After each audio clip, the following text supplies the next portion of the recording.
What's good, fam? Kendrick Lamar just caught $1 million disrespect from the betting markets regarding the World Cup final, but anyone with ears knows the streets have already turned this whole tournament into a Compton victory lap while Drake is left watching from the sidelines. Prediction markets like Cowshy and Polymarket currently have Kendrick Lamar sitting at a pathetic 3 or 4% chance of headlining that final match. This massive collapse in betting confidence follows the official announcement from May 14, where we learned that Madonna, Shakira, and BTS would be co-headlining the historic show. Kendrick commandeered the Super Bowl LINX halftime platform and delivered what the official record books now classify as the most observed halftime spectacle in the complete annals of that event. This is the American dream, bigger than we've ever seen. 90 minutes, one heartbeat. And Kendrick? He's known for moving differently. He doesn't chase the spotlight. He controls it. That's why fans were caught off guard. It feels like the corporate suits are playing it safe with a pop-heavy lineup that looks good on a spreadsheet but lacks the actual pulse of the culture. Even though the odds makers are counting him out, the fans are still holding on to hope because they remember the impact of Super Bowl 59. That performance pulled in 133 million viewers and proved that Kendrick is the artist who can actually stop the world when he steps on a stage. The final is set for July 19th at MetLife Stadium, and the energy in that building is going to be high stakes regardless of who is officially on the bill. Bigger than we've ever seen. 90 minutes, one heartbeat. There is a serious disconnect between what the betting markets think and what the actual streets are feeling right now, especially since a last-minute addition is still a massive possibility. The disrespect in those betting odds is wild when you consider the fact that Kendrick has already taken over the entire soundtrack of this tournament without even being asked. Social media reports from the last 30 days are confirming that his hit, Not Like Us, is being played during match intervals in every single host city. It does not matter if the game is in Los Angeles or New York, because the moment that beat drops, the entire stadium turns into a Kendrick concert. Attendees are reporting that tracks from his November 2024 album, GNX, are the dominant sounds for the crowds, which proves his music has a staying power most pop stars would kill for. The opposition possesses nothing beyond a talk show host's offhand comment. We saw this global reach start to solidify in 2025 during his tour with SZA, and that run made his music resonate in these massive stadiums more than any current pop hit. There is a deep irony in hearing Not Like Us at this event, because it highlights the total failure of Drake to pivot to a World Cup aesthetic. Drake spent years acting like the official ambassador of soccer, but now his music is nowhere to be found, while Kendrick's diss tracks are the heartbeat of the stands. This situation is the ultimate example of a cultural eviction because Kendrick has taken over the atmosphere of the biggest sporting event on earth without needing a single corporate title. While the official performers are getting their choreography ready for the cameras, Kendrick is already winning the psychological war in the ears of the fans. From visuals to storytelling, from music to messaging, the idea is that this could be a full-scale cultural takeover rather than a simple collaboration. That theory changed everything. The betting markets might see a 3% chance, but the people in the stands are seeing a 100% takeover. It is hilarious to see the industry package safe artists for a global audience while the actual fans are screaming lyrics about a rap beef from 2 years ago. Kendrick has reached a level of fame where he does not need to be the guest of honor to be the center of attention. He has turned the most expensive marketing machine in sports history into a background track for his own legacy. The suits at FIFA proudly think Madonna and BTS are the safe bet, but that shit feels like a participation trophy when the entire stadium is screaming about Kendrick's win.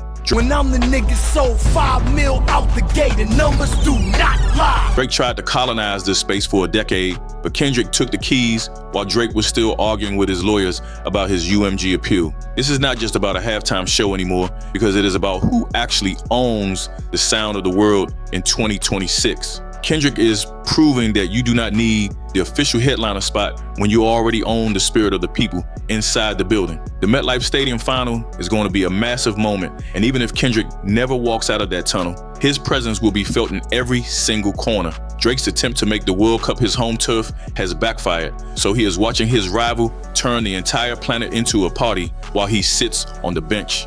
Drake's camp seized upon a television host's casual aside as though it were a formal booking confirmation, broadcasting it across social media as evidence that their artist was still in the conversation for the planet's biggest stages. Talk about a major surprise for the July 19th show is getting so loud that it is basically drowning out everything else in the city. Earlier today, on July 8th, new reports started circulating that a massive last-minute addition is being finalized for that MetLife Stadium lineup. Everyone is saying the same name, and that name is obviously Kendrick Lamar. Chris Martin is the one curating this entire event, and we already saw heavy hitters like Justin Bieber and Burna Boy join the bill. Even the PS22 chorus got officially added today, which shows just how much firepower they are bringing to the stage. That is a crazy amount of talent for one night, but it still feels like they are setting the stage for a moment that will actually shake the room.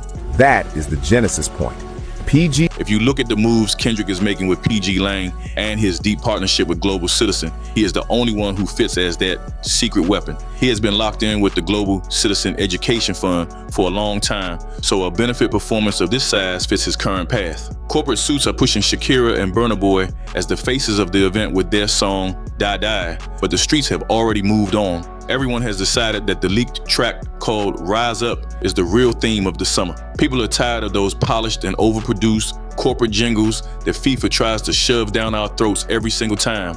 They want that raw energy Kendrick brings to the table, and that is why the Rise Up leak is doing insane numbers right now. It has reached millions of people without a single dollar of official marketing behind it. The difference between the official anthem and this Kendrick leak is hilarious because it shows exactly where the fans are putting their real energy. FIFA gave the official nod to Die Die back in May, and while it works for the radio, it lacks the teeth for a tournament this big. This is the American dream, bigger than we've ever seen. 90 minutes, one heartbeat. Meanwhile, Rise Up surfaced in June with aggressive Kendrick verses that remind everyone why he is still the king of this entire era. The track has already racked up millions of unofficial streams because the fans are hungry for something that feels authentic. You can feel the shift in the atmosphere when that leaked version starts playing at a party instead of the official corporate song. Kendrick has a deep connection to the football world that people overlook, especially when you consider his history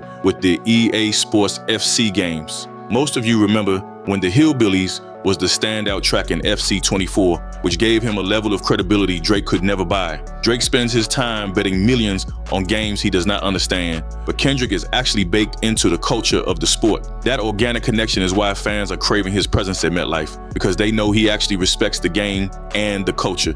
Kendrick Lamar's performance was so transcendent that it birthed an entirely new tradition for international football. He did not occupy a vacancy that already existed. Before we move on and see how Drake is currently drowning in paperwork while the world puts his whole movement on mute, tell me what y'all think. Is Kendrick being baked into the actual sports culture more authentic than Drake just betting millions on games for clout? Tell me in the comments. No cap. While you at it, like and subscribe. Let's continue. This whole situation shows the massive difference between being a superstar on paper and being a real global icon in the world. Drake is currently stuck in the middle of a 117-page UMG appeal while trying to make some weird Iceman rebrand happen. The problem for him is that the world is collectively hitting the mute button on his entire movement right now. While he is busy trying to litigate his way back into relevance, Kendrick is out here providing the soundtrack to the biggest event around. Fan interest is leaning toward the aggressive and high-stakes energy that Kendrick provides, which makes the polished pop anthems look like a joke. When you hear Kendrick on a track, it feels like a massive event, but the official song sounds like a commercial for a soda. That is the divide we are seeing, and it is why everyone thinks Chris Martin is holding on to one more major announcement for Jersey. If Kendrick walks out to perform Rise Up, it will be the final nail in the coffin for the idea that Drake owns the stage. Kendrick has proven he can dominate the conversation without the machine, and that is exactly what makes him so dangerous to the old guard. The nigga gotta scream that shit. Never went commercial, never TV screamed that shit. Can't black or scream that shit. Now everybody sing that shit. People are not waiting for a press release because they have already voted with their ears and their streams. They want the guy who actually has something to say, not the one trying to sell them a lifestyle he did not build.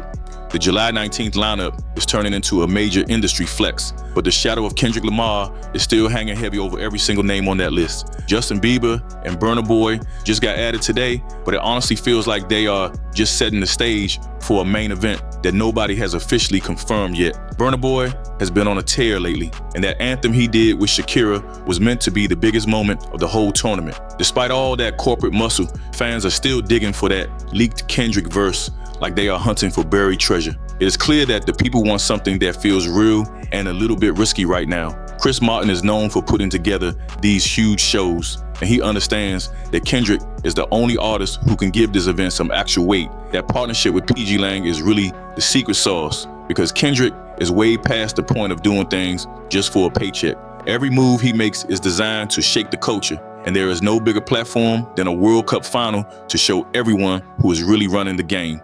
But the filing that preceded the dismissal contained language even more devastating, because UMG's legal team wrote in court documents that the plaintiff lost a rap confrontation that he provoked and in which he willingly participated.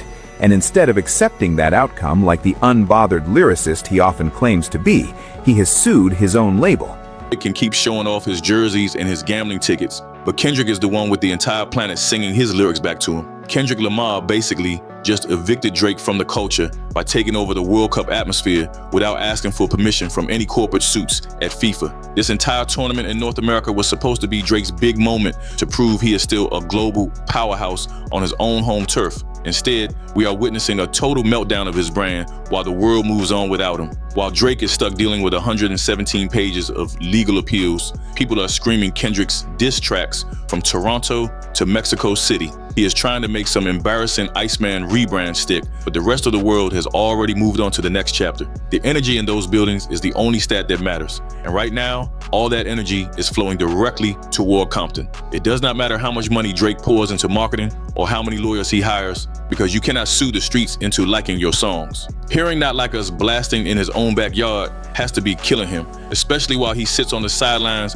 looking like a casual observer. If Kendrick actually walks out at MetLife on July 19th, it will go down as the most legendary victory lap hip-hop has ever seen. Even if he stays home on his couch, he has already won because his music has become the actual heartbeat of this entire event. PG Lang's flagship artist performing at a FIFA World Cup kit unveiling with physical artifacts confirming the institutional linkage is not gossip. He has officially pushed Drake off the global throne and proved that real influence comes from the art, not from corporate deals or desperate identity changes. Drake trying to act like a soccer fan looks like a midlife crisis when you see how Kendrick's music naturally took over the sport. The world is done with the shiny, fake version of culture that Drake is pushing, and they are choosing the grit and reality of Kendrick every single time. We are officially counting down the days until we hit MetLife Stadium, and the legacy of these two artists is hanging in the balance right now. Even if Kendrick stays in the shadows and never touches that stage, this 2026 World Cup has shown the world that his era is just getting started. The halftime show on July 19th is going to be a huge production featuring Madonna and BTS, but Kendrick's presence is overshadowing those pop stars before the show even begins.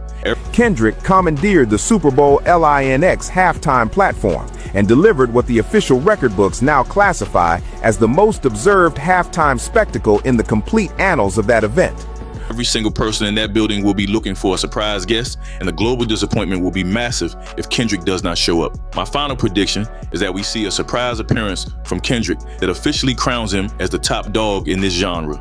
Kendrick has his legacy locked in because he achieved the kind of organic stadium dominance that other rappers can only see in their dreams. He proved he did not need a corporate anthem or a specific sponsorship to own the biggest sporting event on the planet. Seeing Drake try to pivot his entire aesthetic toward the World Cup after Kendrick already claimed the sound is honestly embarrassing to watch. It looks forced and desperate, which just proves that Drake is completely out of touch with what the world wants to hear.